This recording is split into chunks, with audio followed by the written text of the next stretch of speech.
దడదడ శబ్దం చేసుకుంటూ motor cycle ఆ తారు రోడ్ల గుండా నెమ్మదిగా వెళ్తుంది. రోడ్డుకి అటు ఇటు చూసుకుంటూ జేమ్స్ ముందుకు కదులుతున్నాడు. ఫియట్ కారున్న ఇళ్ళైతే చాలా ఉన్నాయి. కానీ చాలా ఇళ్ల గ్యారేజీల తలుపులు మూసి ఉన్నాయి. అందులో మరో కారు ఉన్నదో లేదో తెలియదు. ఫియట్ ఉన్న ప్రతి ఇంటికి వెళ్ళి మీ ఇంట్లో 20 ఏళ్ల అమ్మాయి ఎవరైనా ఉందా అని ప్రశ్నిస్తే దేహశుద్ధి తప్పదు. ఒక ఇంటి ముందు టొయోటా కనిపించింది. కానీ దాంతోపాటు చాలా కార్లు ఉన్నాయి. పైగా ఇంటి ముందు షామియానా వేసి ఉంది. చాలామంది జనం ఉన్నారు. దాన్ని దాటి వెళ్ళిపోయాడు. దాదాపు 5 నిమిషాలు గడిచాక మరో టయోటా కనపడింది. పార్టికోలో అదీ కాక గ్యారేజ్లో మరో కారు ఉన్నట్టు తలుపు సందుల్లో నుంచి తెలుస్తుంది. 2 సార్లు ఆ ఇంటి చుట్టూ రౌండ్లు కొట్టి లోపలికి ప్రవేశించాడు. గేటు లోపల గూర్ఖా కూర్చునే గార్డు ప్లేస్ ఉంది. లోపలికి వస్తున్న మోటార్ సైకిల్ని చూసి గూర్ఖా లేచాడు. నేను రేవంత్ని, ఢిల్లీ నుంచి మాట్లాడుతున్నాను. మీతో కొద్దిగా అవసరం వచ్చింది. ఏమిటి? ఆ అమ్మాయి ఉన్నది సర్వోదయ కాలనీలో అని తెలిసింది. దాంతో అమ్మాయి ఫోన్ నెంబర్ కనుక్కోవచ్చు అనుకుంటా. అతను ఈ విషయానికై తనకి అంత దూరం నుంచి పని కట్టుకొని ఫోన్ చేయడం ఆశ్చర్యం కలిగించినా ఎలా అని అడిగింది సులోచన, తన ఆశ్చర్యాన్ని కప్పిపుచ్చుకొని. ఈ తిరుగు ప్రశ్నని అతడు ఊహించలేదు. తెల్లపోయి, ఏరియా తెలిస్తే ఫోన్ నెంబర్ కనుక్కోలేమా అన్నాడు. మా దగ్గర 2 రకాల వివరాలు ఉంటాయి. ఒకటి, పేరు చెప్తే నెంబర్ చెప్పడం. దీన్ని డైరెక్టరీ ఎంక్వైరీ అంటారు. ఇది కాక నెంబర్ చెప్తే అది ఎవరిదో, ఆ అడ్రస్ ఏమిటో చెప్పడం రెండోది. ఈ రెండూ లేక ఇంకేం చెప్పలేం. ఎందుకంటే ఒక లొకాలిటీలో ఫోన్లన్నీ పక్క నెంబర్లే అయ్యుండవు. ఆ అమ్మాయి పేరు ఆర్తో మొదలవుతుంది. ఆర్తో మొదలయ్యే పేర్లు డైరెక్టరీలో 1000కి తక్కువ ఉండవు. అసలు అమ్మాయి పేరు మీద ఫోన్ ఉండకపోవచ్చు. రేవంత్ తనకి తానే సమాధానం చెప్పుకున్నట్టు అనుకున్నాడు. మరేం చేద్దాం అంది సులోచన. రేవంత్ వెంటనే జవాబు చెప్పలేదు. గడ్డం గోక్కున్నాడు. ఏమీ తోచలేదు. జేమ్స్ ఈ పాటికి ఆ కాలనీలో తిరుగుతూ ఉండి ఉంటాడు. కానీ విసిరేసినట్టు ఉండే ఆ కాలనీ ఇళ్లలో అతడు ఆమెను ఎలా కనుక్కోగలడు? ఆ ఆశ వదులుకోవచ్చు. హలో, అతడు తెప్పరిల్లి అట్నుంచి తన సూచన కోసం ఆమె ఎదురు చూస్తూ ఉందని గుర్తొచ్చి, సరే సులోచన, బహుశా మనమేమీ చేయలేమనుకుంటా, థ్యాంక్ యూ అని ఫోన్ పెట్టేశాడు. సెక్రటరీ వాచ్ చూసుకొని మనం ఇంకా వెళ్ళనక్కర్లేదు, టైం అయిపోయింది అన్నాడు. అప్పుడు 3:15 కావస్తుంది. 6:03 అయినా 3:06 అయినా ఈరోజు సాయంత్రం లోపల నేను అక్కడ ఉండి తీరాలి అని తనలో తాను అనుకొని, తాళాలు నాకు ఇవ్వండి, నేను డ్రైవ్ చేస్తాను, బ్రీఫ్ కేస్ కారులో పెట్టి స్టీరింగ్ ముందు కూర్చున్నాడు. మలుపుల్లో తిప్పినప్పుడు వచ్చిన కీచుమన్న ధ్వని లోపల వారికి వినిపించే లోపులో మరో మలుపు దగ్గరికి చేరుకునేటంత వేగంతో నడిచిన కారుని జన్పద్లో ఆ రోజు చాలామంది గుర్తుపెట్టుకున్నారు. విమానాశ్రయానికి చేరుకునే సమయానికి చిట్ట చివరి వెయిటింగ్ లిస్ట్ మెంబర్కి టికెట్ ఇవ్వడం జరుగుతుంది. సెక్రటరీ పరిగెత్తుకెళ్ళి బోర్డింగ్ కార్డ్ తీసుకున్నాడు. అది తీసుకుంటే ప్రయాణం నిశ్చయమైపోయినట్టే. అయినా రేవంత్ ఏమీ సంతోషంగా లేడు. తను ఓడిపోతున్నానని అతడికి తెలుస్తుంది. ఆ చీకట్లో మినుకుమనే ఆశ జేమ్స్ ఒక్కడే. అతన్ని లోపలికి పంపించు అని గంభీరంగా ఒక కంఠం వినపడటంతో గూర్ఖా, జేమ్స్ ఇద్దరూ తల తిప్పి చూశారు. బాల్కనీలో ఒక ముసలతను నిలబడి ఉన్నాడు. వయసులో పెద్దవాడైనా బలంగా, దృఢంగా ఉన్నాడు. అప్పటికి 5 నిమిషాల నుంచి జేమ్స్కి, గూర్ఖాకి వాగ్వివాదం జరుగుతూ ఉంది. ఇంటి యజమాని పిలుపుతో గర్వంగా గూర్ఖా వైపు చూసి జేమ్స్ అటువైపు నడిచాడు. ఇద్దరు లోపలికి అటువైపు ప్రవేశించారు. ఎవరు నువ్వు, ఏం కావాలి అని అడిగాడు ఆ ముసలతను. Old boys association Ramapuram convent ప్రెసిడెంట్ని. పాత విద్యార్థుల మందరం కలిసి ఒక సాంస్కృతిక సభ ఏర్పాటు చేయాలని అనుకుంటున్నాం. దానికోసం రమ్య గారిని కూడా ఆహ్వానిద్దామని వచ్చాను. రమ్య ఎవరు? జేమ్స్ ఒక క్షణం తెల్లపోయాడు. వెంటనే సర్దుకొని, ఈ ఇల్లు కదా, సర్లేండి, ఈ లొకాలిటీలోనే ఉంటుందని ఎవరో చెప్పారు, వెతుక్కుంటూ వస్తున్నాను. ఇక అక్కడ ఉండడం టైం వేస్ట్ అని బయటికి రాబోయాడు. ఓహో, రమ్య సంగతను అడిగేది. బుల్లెట్ తగిలిన వాడిలా వెనుతిరిగాడు జేమ్స్. మొహంలో రక్తం రివ్వున చిమ్మింది. తన ఆతృతని అతి కష్టం మీద అంచుకొని, అవునండి, ఉన్నారా అని అడిగాడు. లోపలికి చూస్తూ అమ్మాయి అని పిలిచాడు ఆయన బిగ్గరగా. ఏం డాడీ? లోపల నుంచి ఎక్కడి నుంచో సన్నగా వస్తూ వినిపించింది ఒక కంఠం. జేమ్స్ ఉద్వేగాన్ని ఆపుకోలేకపోతున్నాడు. తొంగి చూస్తున్న అతడిని లోపలికి రావోయ్ అంటూ తనతో తీసుకెళ్లాడు. వెంటిలేషన్ కూడా లేక చాలా చీకటిగా ఉంది. లోపలికి ప్రవేశించగానే చిన్న నవ్వు వినిపించి చప్పున వెనుతిరిగాడు జేమ్స్. అప్పటికే ముసలాయన బయట తలుపు గడియ వేసేశాడు. ఇంటి ముందు 2 సార్లు అటు ఇటు తిరిగినప్పుడే అనుమానం వచ్చింది. నన్ను మోసం చేయలేవబ్బాయి నువ్వు అని బయట నుంచి వినపడింది. జేమ్స్ నానా తిప్పలు పడుతున్నాడు. ఇక రేవంత్ ఎంత టెన్షన్ పడుతున్నాడో చూద్దాం. మీరు అదోలా ఉన్నారు. అఫ్కోర్స్ ఆటలో గెలుపు ఓటమి 2 సమానమే. అది మీకు తెలుసు కదా అన్నాడు సెక్రటరీ. అటువంటిదేమీ లేదు రేవంత్ జవాబిచ్చాడు. మరి మా ఆతిథ్యంలో లోపమా? రేవంత్ కంగారుపడి అబేబే మీరు ఆలోచనే రానివ్వకండి అని ఆగి నెమ్మదిగా ఒక టెలిఫోన్ గొడవేమిటి? మీకు టెలిఫోన్ డిపార్ట్మెంట్లో ఏదైనా పని కావాల్సి వస్తే చెప్పండి, నేను పని చేసేది అందులోనే అన్నాడు. నాకు కావలసిన పని అటువంటిది కాదులేండి అంటూ ఉంటే అతడి మెదడులో ఏదో మెరిసినట్లు వెన్నెల్లో ఆడపిల్ల మాటలు జ్ఞాపకం వచ్చినాయి. టైప్ ఇన్స్టిట్యూట్ వాడు ఎలానో అక్కడే ఉంటాడు. మీరు ముందు టాక్సీ వాడిని అడగాల్సింది నా గురించి. చేతిలో ఉన్న ఒక పక్షిని వదిలిపెట్టుకొని పొదలో ఉన్న 2 పక్షుల గురించి ప్రయత్నించే అబ్బాయిలు అంత తెలివైన వాళ్ళు కారు. అలాంటి వారిని అమ్మాయిలు మెచ్చుకోరు కూడా. టెలిఫోన్స్ ఏ డిపార్ట్మెంట్ మీది? అకౌంట్స్. రేవంత్ హతాశయుడయ్యాడు. అయినా ప్రయత్నం వదలలేదు. మీ డిపార్ట్మెంట్లో కొన్ని వివరాలు కావాలి, ఎవరైనా చెప్పగలరా? ఎప్పుడు? ఇప్పుడే అండి అన్నాడు రేవంత్. అంతలో మైక్లో నుంచి ప్రకటన వినపడింది.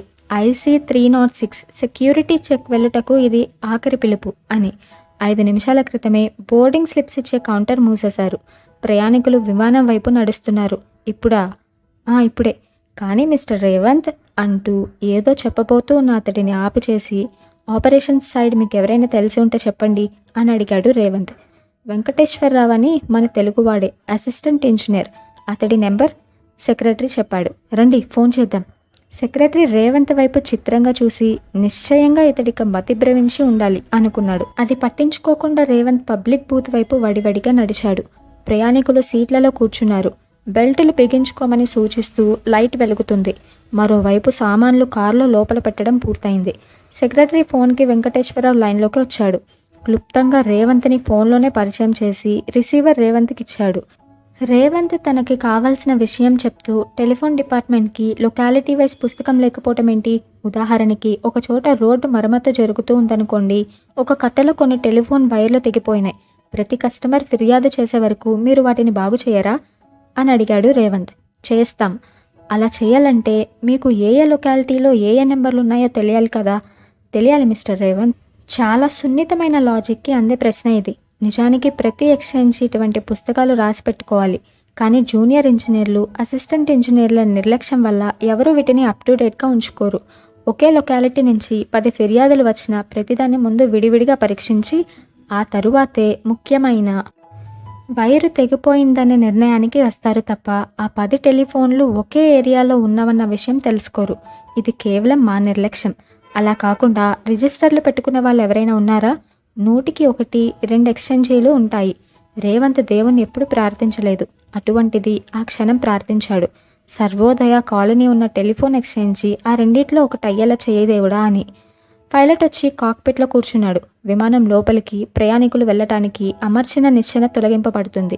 తలుపులు వేసేయడానికి ఎయిర్ హోస్టెస్లు అయత్తమై ఉన్నారు. గ్రాండ్ కంట్రోలర్ వాకీటాకీలో సూచనలు ఇస్తున్నారు. అప్పటికి 4 సార్లు తన చేతిలో ఉన్న టికెట్ ముక్కలను బోర్డింగ్ స్లిప్స్ లెక్కపెట్టిన ఆఫీసర్ అనుమానంగా కౌంటర్లో పరిశీలించి చూసుకున్నాడు. ఎన్నిసార్లు చూసినా ఒకటి తేడా వస్తుంది. ఈ విషయం పైలట్కి తెలియజేయబడింది. ఎయిర్ హోస్టెస్లు ప్రయాణికుల్ని లెక్క కట్టారు. మళ్ళీ ఒకటి తేడా. పైలట్ అరవింద ఘోష్కి టైం అంటే చాలా ప్రీతి. 2 గంటల ప్రయాణాన్ని గంటన్నరలో ముగించి చివాట్లు తింటూ ఉంటాడు. ఎప్పుడెప్పుడు గమ్యం చేరి హోస్టెస్ని తీసుకెళ్లి విందు ఆరగిద్దామా అని తొందరగా ఉంది. ఆ ఆలస్యానికి విసుగ్గా కాక్పిట్లోంచి బయటికి వచ్చాడు. విమానాశ్రయపు అన్ని మైకుల నుంచి ప్రయాణికుడు మిస్సింగ్ సంగతి చెప్పబడుతూ ఉంది. కావలసిన ప్రయాణికుడు మాత్రం ప్రభుత్వం అంగవైకల్యం ఉన్న వారి కోసం ఏర్పాటు చేసిన ఫోన్ నుండి STDలో సులోచనతో మాట్లాడుతున్నాడు. సమయం 3:05 అయింది. ఇక్కడ రేవంత్ పాటలు చూసాం కదా, ఇంకా అక్కడ జేమ్స్ పాటలు చూద్దాం. ఇంకా పూర్తిగా 2 గంటలు కూడా లేదు. రేవంత్ ఈ పాటికి బయలుదేరి ఉంటాడు. తనేమో ఇలా ఇరుకు గదిలో ఇరుక్కుపోయాడు.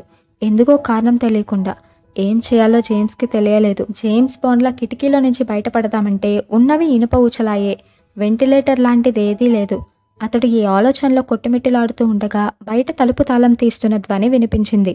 ముసలాయన లోపలికి వస్తున్నాడేమో. వెనక నుంచి తల బద్దలు కొడదామని తలుపు చాటున నిల్చున్నాడు జేమ్స్. అతడి ఎత్తు 6 అడుగులు. అరచేతులు చాలా బలిష్టమైనవి. వాటి దెబ్బకి ఎంతటి బలమైన బుర్ర అయినా రామకీర్తన పాడాల్సిందే. కానీ తలుపు తీసుకుని లోపలికి వచ్చిన తల మాత్రం పూలున్నది. కనకాంబరం పూలు.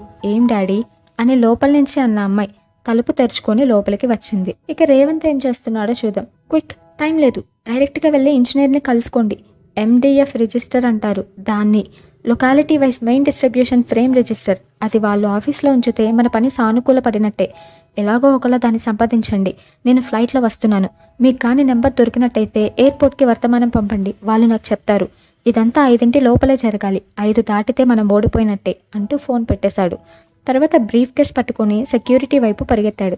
అక్కడికి చేరుకొని, నేనే ప్రయాణికుని, నా కోసమే మీరు మా ఇంట్లో చెప్తున్నది అంటూ బ్రీఫ్ కేస్ విప్పపోయాడు. ముందు విస్తుపోయి తర్వాత కోపంగా ఏదో అనపోతున్న ఇన్స్పెక్టర్ రేవంత్ చేతిలో నుంచి తన చేతిలోకి వచ్చిన 10 రూపాయల కాగితాన్ని చూసి నోరు మూసుకున్నాడు. బ్రీఫ్ కేస్ తెరిచి పరీక్ష చేయకుండానే వెళ్ళండి సార్, ఇప్పటికే ఆలస్యమైంది అన్నాడు. అక్కడి నుంచి విమానం వరకు ఆట స్థలంలో ఆటగాడి పరిగెత్తినట్టు రేవంత్ వేగంగా పరిగెత్తాడు. చేయవలసిన ఆలస్యం అంతా చేసి నిమిషంలో ఇలా గాలిలా దూసుకొస్తున్న రేవంత్ని క్రూ అంతా విచిత్రంగా చూసింది. అతని బాధ వాళ్ళకి తెలియదు. విమానం ఎంతసేపు ఎందుకు కదలదో తెలియక విసుక్కుంటున్న ప్రయాణికులు అప్పుడే లోపలికి ప్రవేశిస్తున్న రేవంత్ని చూసి ప్రధానమంత్రి కొడుకేమో అనుకున్నారు. బోర్డింగ్ స్లిప్ తీసుకొని ఇంతసేపు ఎక్కడికి వెళ్ళారు అని కోపంగా అడిగింది హోస్టెస్. కూర్చొని బెల్ట్ బిగించుకుంటున్న రేవంత్ని. టాయిలెట్కి అని సమాధానం ఇచ్చాడు. ఇంకక్కడ జేమ్స్ పరిస్థితి ఏంటంటే, మమ్మల్ని క్షమించాలి అంది ఆ అమ్మాయి తలుపులు పూర్తిగా తీస్తూ. డబ్బు బ్లాక్లో సంపాదించి నాన్నగారికి దాదాపు పిచ్చి పట్టింది. అనుమాన పరిస్థితుల్లో ఎవరు తచ్చాడినా వాళ్ళు ఇన్కమ్ ట్యాక్స్ వాళ్ళు, సిబిఐ వాళ్ళు అనుకుంటూ ఉంటారు. మీరు అన్యదా భావించకండి. ఆయన ఎక్కడున్నారు ఇప్పుడు? సెడటినిచ్చాను, నిద్రపోతున్నారు. 6 అడుగుల జేమ్స్ నవ్వి, నేను సిబిఐ వాణ్ణి కాదని నమ్మకమేంటి అన్నాడు. ఆ అమ్మాయి కూడా నవ్వి, అవ్వనివ్వండి, ఏదో నవలలో ఇలాంటి సంఘటనే జరుగుతుంది. అతడు క్షణం సాలోచనగా ఆమె వైపు చూశాడు. మనసులో భావాల్ని నిష్కల్మషంగా చెప్పగలిగే ఫాస్ట్నెస్కు అలవాటు పడ్డ కాలేజ్ అమ్మాయి కళ్ళలో మనం స్నేహితులుగా ఉందామా అన్న ఆఫర్ కొట్టొచ్చినట్టు కనపడుతూ ఉంది. అతడు తన మామూలు పద్ధతిలో పేరు వివరాలు చెప్పి ఆమెను కూడా అడిగి మళ్ళీ ఎప్పుడు కలుసుకుందాం వగైరా పరిచయాన్ని పెంపొందించుకునే ప్రతిపాదనలు చేయపోయాడు. దానికి మొదటి మెట్టుగా అడుగు ముందుకు వేశాడు. అమ్మాయి దగ్గరైంది. అంతలో క్రితం రాత్రి భార్య తాలూకు దగ్గరతనం జ్ఞాపకం వచ్చింది. ఏదో ఇబ్బంది, దానికి నిర్వచనం లేదు. అడుగు వెనక్కి వేసి, మీకు ఈ లొకాలిటీలో రమ్య అనే అమ్మాయి తెలుసా అని అడిగాడు. ఇంకేదో అడుగుతాడనుకున్నవాడు ఈ ప్రశ్న అడిగేసరికి ఆమె విస్మయం చెంది, రమ్య ఎవరో తెలీదే అంది. వాళ్ళకి టొయాటో కారుంది. అవతల వీధిలో ఒక అమ్మాయి ఉంది. నిజమే, టొయాటోలో చూశాను. జేమ్స్కి జ్ఞాపకం వచ్చింది. అక్కడే అతడు చాలా కార్లని, జనాన్ని చూశాడు. అతడు వడివడిగా బయటికి వెళ్ళడానికి అడుగులు వేస్తుంటే తటపటాయిస్తూ ఆమె అడిగింది, మళ్ళీ కలుద్దామా అని. ఒకప్పుడైతే సాధారణంగా అతడే ముందు అమ్మాయిల్ని అడిగే ప్రశ్న ఇది, వారం రోజుల క్రితం వరకు. ఇప్పుడు పెళ్ళనే పేరుతో సులోచన కొత్తగా ఏదో నేర్పుతుంది. దాని ప్రేమ అనడానికి అహం అడ్డొస్తుంది. కానీ అడుగు ముందేయటానికి మాత్రం ఏదో అడ్డుపడుతూ ఉంది. నవ్వేసి మోటార్ సైకిల్ దగ్గరికి పరిగెత్తాడు జేమ్స్.